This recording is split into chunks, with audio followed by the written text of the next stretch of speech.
Hi, I'm Andree Luke and you've tuned in to Screencleaner, a magazine show rounding up matters of media, news and politics.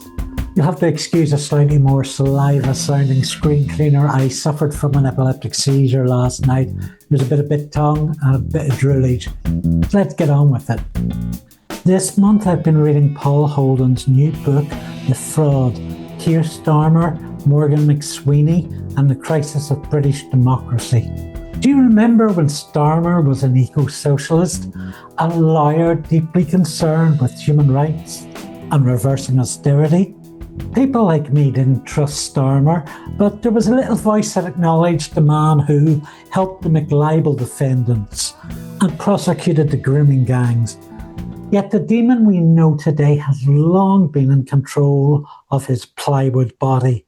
Through his roles as the Director of Public Prosecutions and with the Crown Prosecution Service. Despite the makeover, he was embroiled in vile scandals that were the centre of public outcry.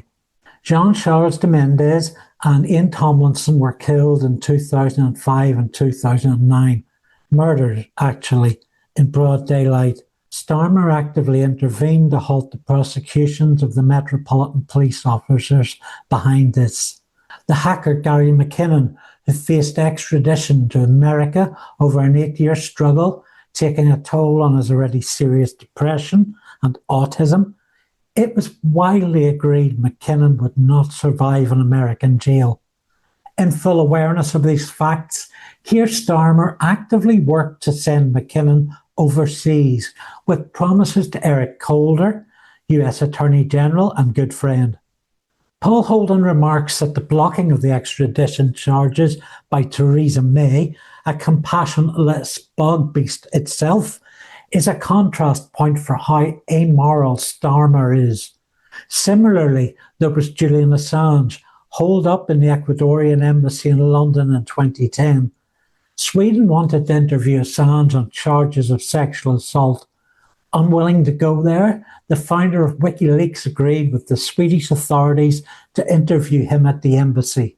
It was all set when Starmer's CPS intervened. They blocked the Swedish request and lobbied them to keep investigating, possibly because Starmer had promised Eric Holder that the US would get him. Furthermore, Starmer's CPS withheld and destroyed key documents to make sure Assange remained trapped, something a UN rapporteur stated was tantamount to torture.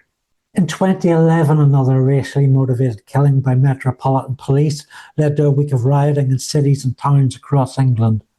Starmer personally affected the prosecutions on 2 key policy issues.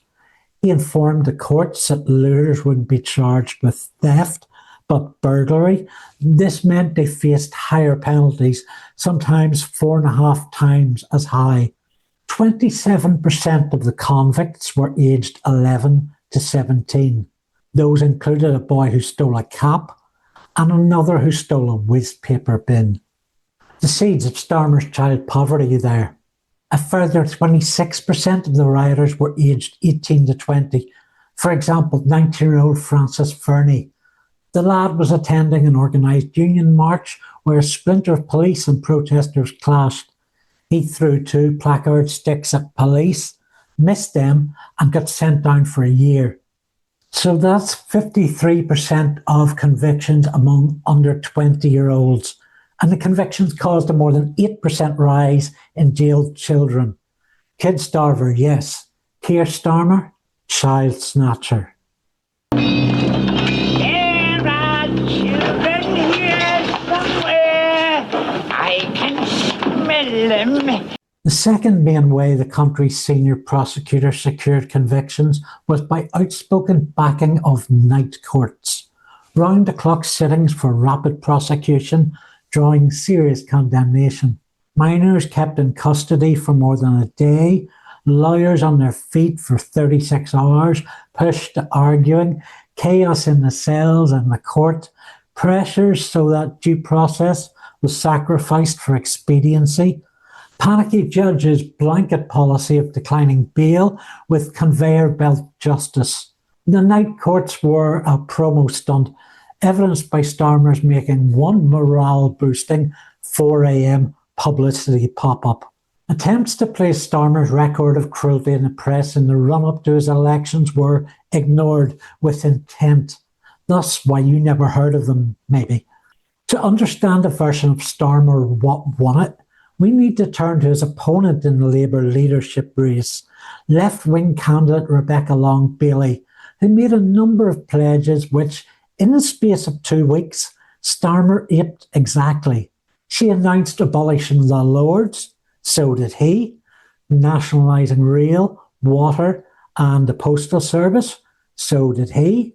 She stressed the need for a second Scottish referendum, and so did Starmer, while it suited him, as with Long-Bailey's commitments to caring for migrants, the LGBT community and disabled people, a policy stalker. In the impact of the leadership race, the purpose was not to necessarily deliver on these promises, but rather to preclude any public debate over them that threatened to lose Starmer's support before the vote. Despite this chameleon-esque mimicry, he wasn't just cosplaying as left-wing either. It was a campaign that Starmer would present as virtually indistinguishable on policy from Corbyn's woke socialist heir Long-Bailey and from the sharply right-leaning and culture war-baiting leadership of Sunak, all within the space of 3 years. The premiership of Boris Johnson delivered a government mired in scandal. Their tactic was to pump it out relentlessly into the public space. The ongoing crises around sewage and drinking water mixed is potent, literal, emblematic.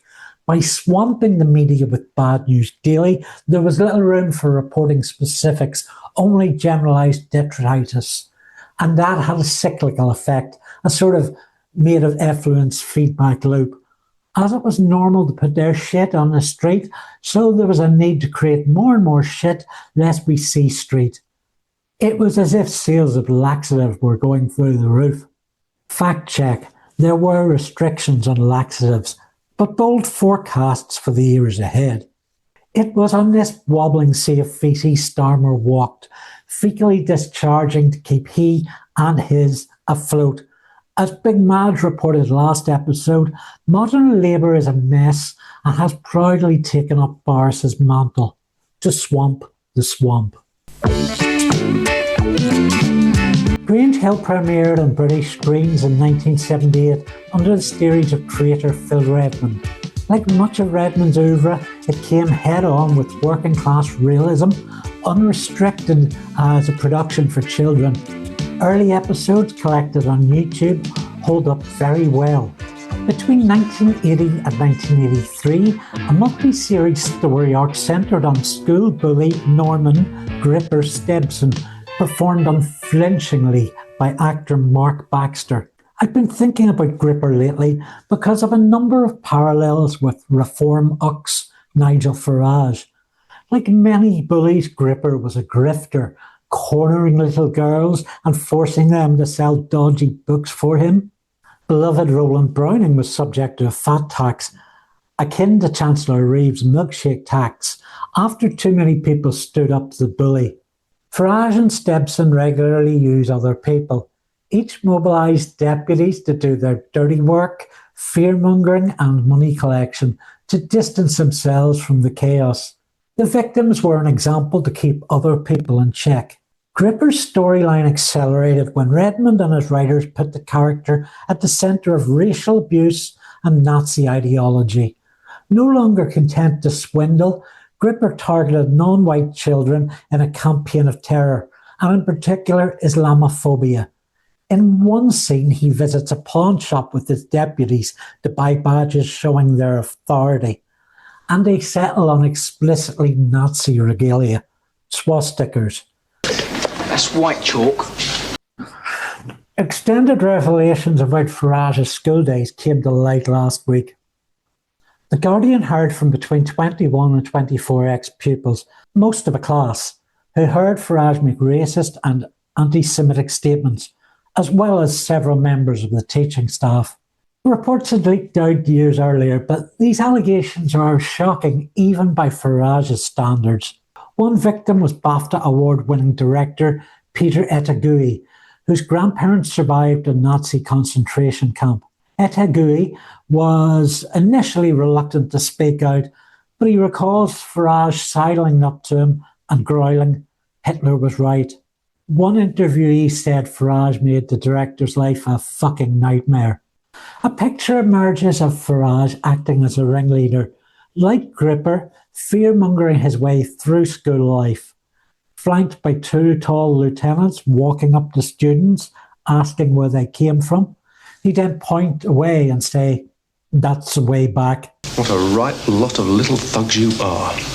Waiting at school gates for parents to drop off their kids, to get in quick with mental and physical abuse, leading a combined cadet force through a Sussex village late at night, singing Hitler Youth songs, as well as singing "Gas 'Em All" on CCF coach trips, followed by hissing noises meant to emulate the gas chambers. The coach trips regularly had black, Asian and Jewish pupils on board, having to endure this. What you doing talking to her, Stuart? What? Whites don't talk rubbish no more in this school. Just who do you think you're talking about, Gripper? Leave it, Claire. No, I won't leave it. It's the last time I want to see either of you talking to that lot again. Look, I talk to you I like, all right? Oh, no, you won't, mate. Because us whites, we're the master race. And we got to stick together. Proud of being British, ain't you? Not when I look at people like you, I ain't. Anyway, Precious is British. She was born here. Think we're going to do him over then?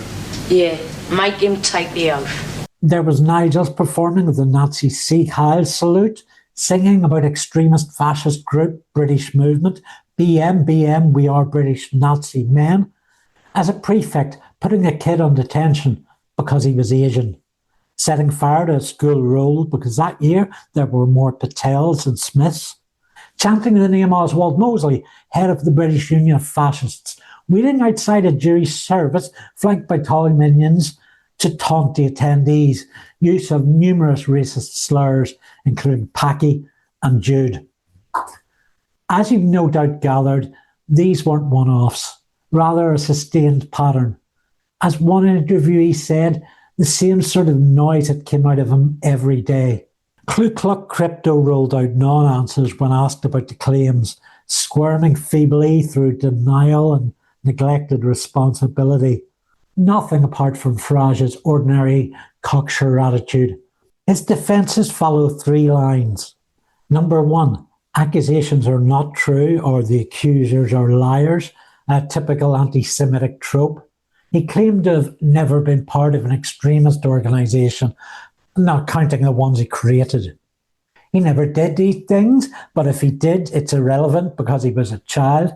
So he's saying he didn't, but also he did. And three, the accusations have no bearings on his politics today. Of course, he's done a lot of hanging around with those who are overtly anti-Semitic and racist. Rounding up and deporting hundreds of thousands of human beings, as Farage is wont to do, that's Nazi ideology.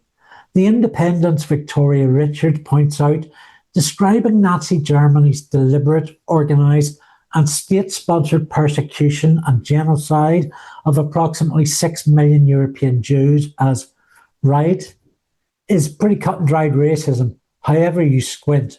It's also not remotely funny.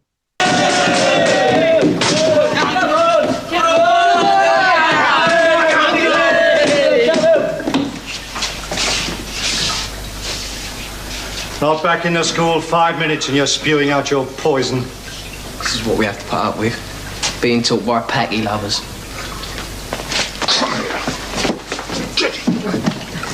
I'll wash some of the filth out of your mouth, Stebson, if it's the last thing I do. I'll report you for assault, Baxter.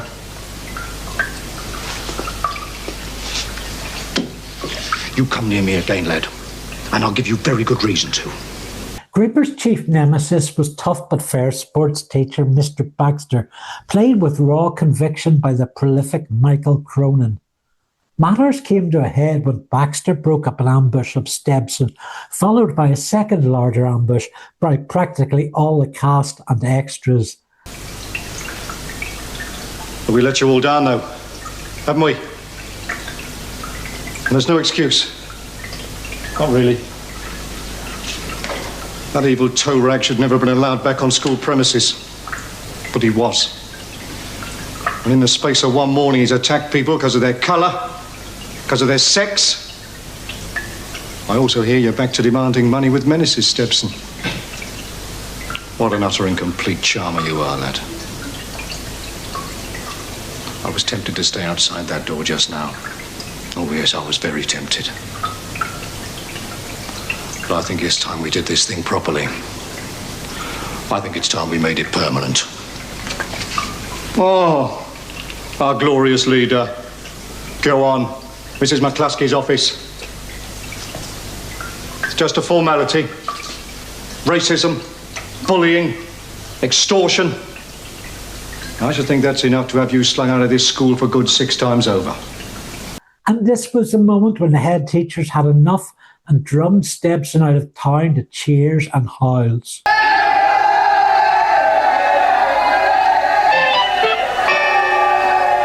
The UK's role in challenging the forces of Nazi fascism is one of the chief reasons to be proud to be British. Well, allegedly.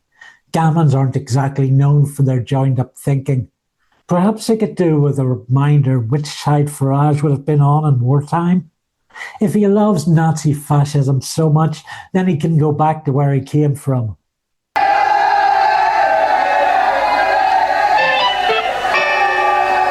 Epstein Valentine Peter Mandelson served as a mentor and beloved for Downing Street Chief of Staff Morgan McSweeney. McSweeney rarely makes public appearances, in contrast to how much he is talked about. One of the few clips of him speaking publicly has an eerily comic turn in how his words became a sort of chat GPT for Keir Starmer, who repeated them word for word. Paul Holden's The Fraud includes this handy chart. McSweeney was a crucial figure in Starmer's rise, spreading himself across overlapping groups with same objectives. Starmer's Gang of Five, or the Camden set. There was the Arlington Group, hosted at the home of Jenny Chapman MP, now life peer Jenny Chapman. Chapman is currently not an elected MP, but somehow Minister of State for International Development. Here McSweeney studied what had to be said to get Labour members to vote for a leader, presumably settling on language-stalking Rebecca Long-Bailey. McSweeney was brought into the group by Steve Reid, who was his own litany of corruption, a key figure in Labour Together, along with Lisa Nandy and Trevor Chin. Trevor Chin and Martin Taylor were both multi-millionaires with strong links to Friends of Israel.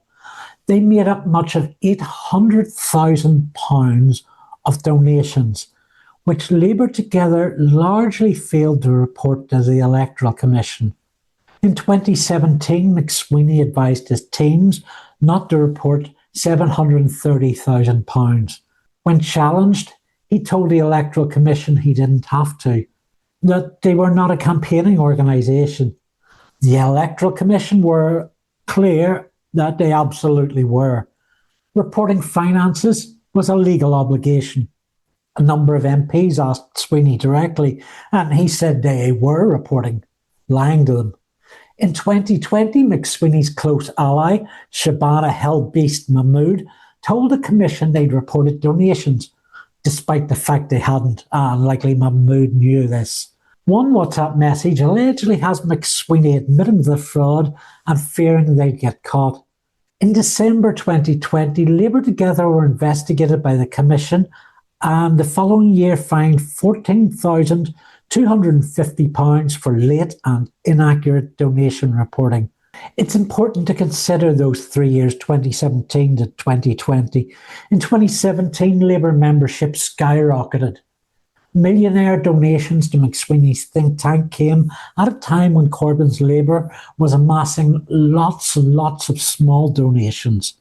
So much that the party took 40% of the vote, narrowly beaten by the Tory DUP coalition, 2%. And there's a lot of evidence pointing to the fact that McSweeney and Starmer deliberately took a dive in the 2019 election, just in order to get Corbyn out. The leaked report It's literally known as that, original, right? It revealed what happened to that £800,000 plus of donations.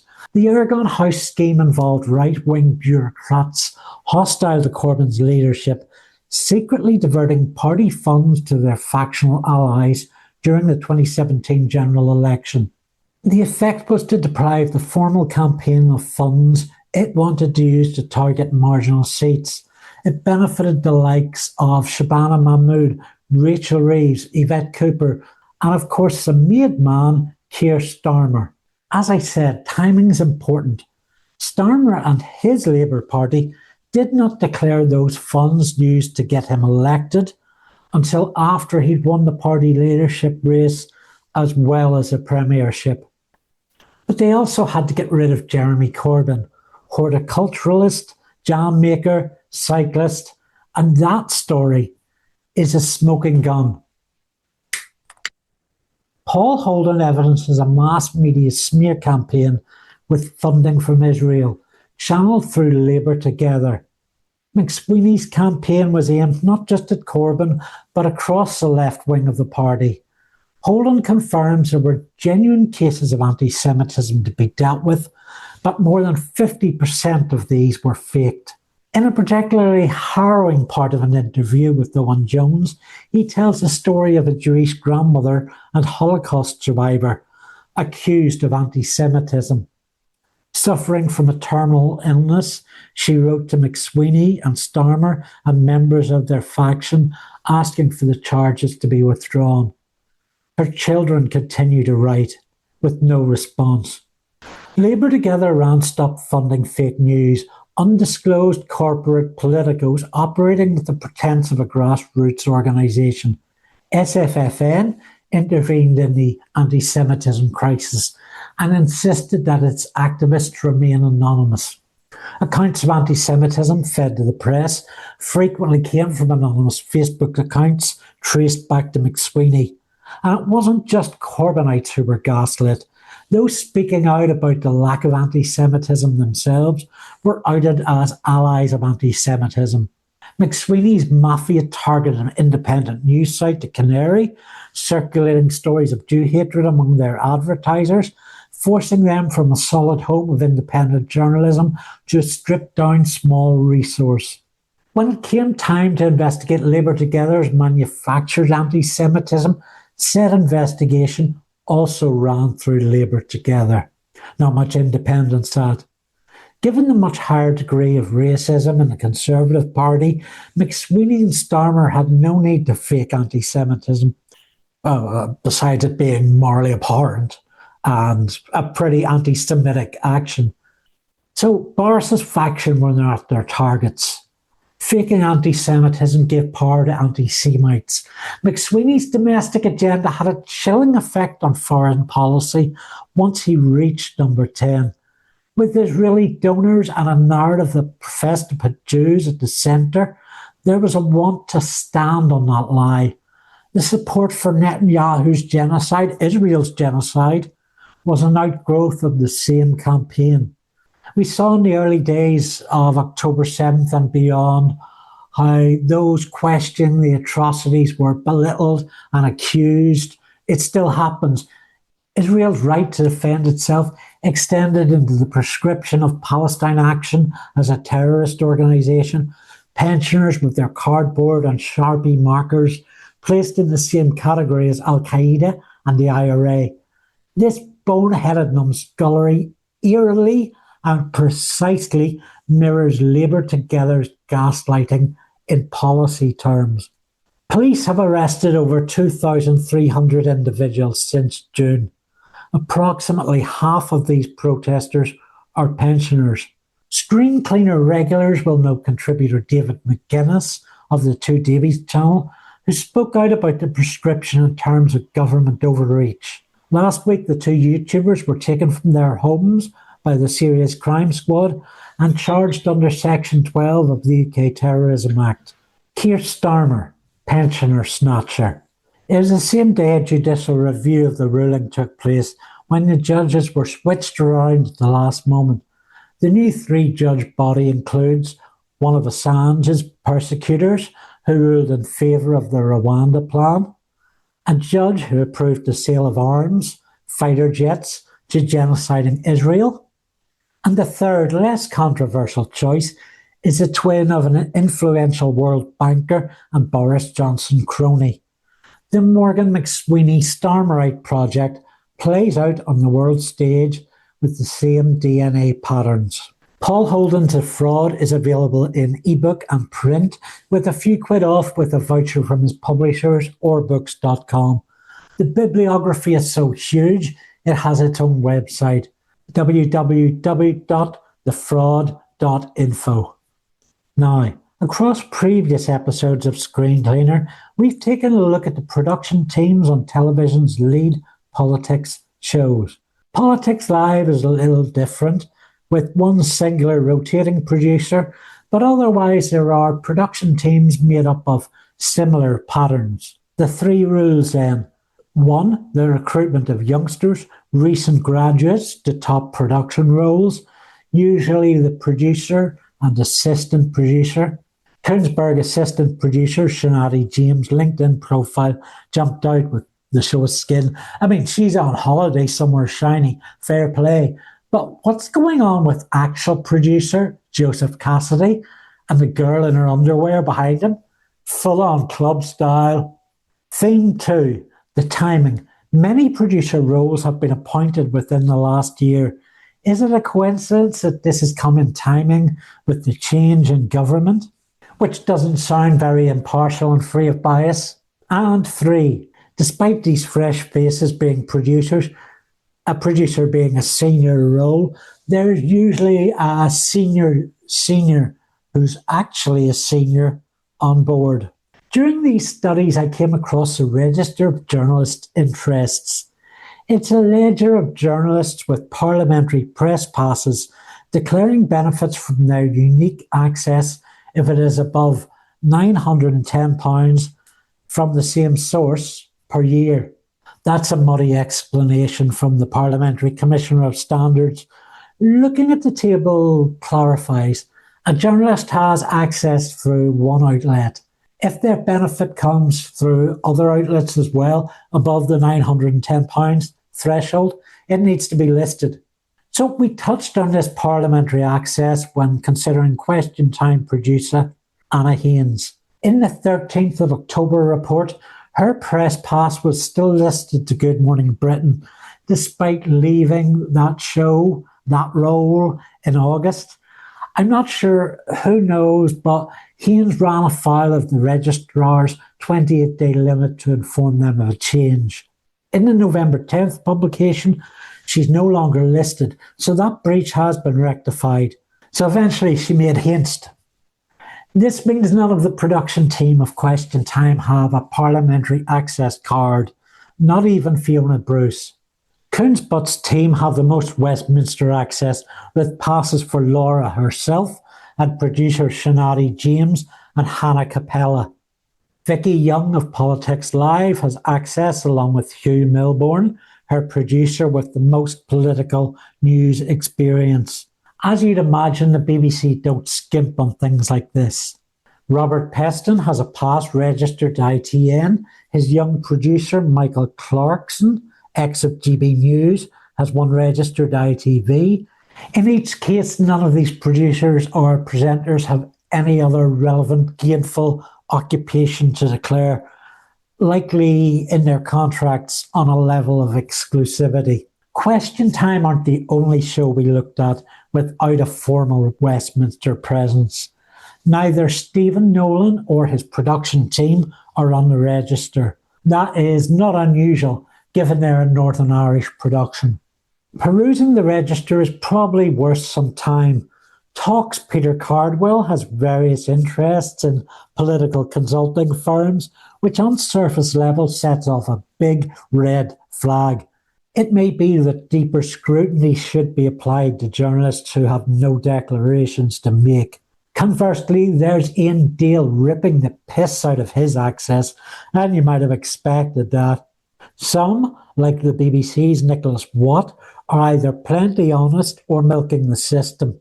In the 18-page document, the number of TV broadcasters with access is panic-inducing because in total there are 120 references to the BBC.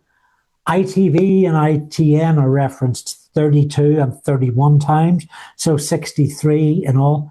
52 references to Sky, 23 to GB News, 6 to Channel 4, and 5 to Talk TV.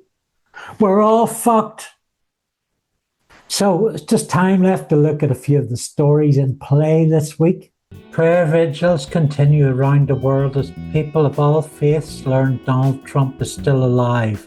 Trump, who is a convicted sex offender, was said by one commentator to have an odour like a dog had crapped on another dog's crap, which was on top of another, making it a triple shit to be scooped. Prime Minister of almost 2 decades, Benjamin Netanyahu, has asked for an unconditional pardon in the national interest. He's facing charges of genocide from almost everyone. His request is common among those who committed far lesser crimes, like members of a street gang. They claim they're sorry, that they found Jesus, get forgiven, and go on back to doing whatever they were before. Amid news Labour to lift the 2-child cap, they may still intern 2 children who've stolen the cap. Floppy David Lammy, the homunculus, announces the abolition of jury trials in England and Wales, ones that don't involve a sentence under 3 years, primarily rape, manslaughter and murder, unless you're doing it in significant enough numbers. 6 zeros on the end.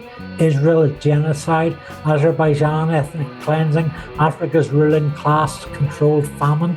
In those cases, Lammy will order a jury of peers to acquit the villains and pretend it never happened. And how dare you mention it before a beam of hot light blasts through his temple like some Free Presbyterian's wet dream and spontaneously combusts him. Tough fuck. The inquiry into the UK Horizon Post Office scandal is expected to be ongoing to 2029. This makes good on Fujitsu's corporate slogan, "Shaping Tomorrow with You."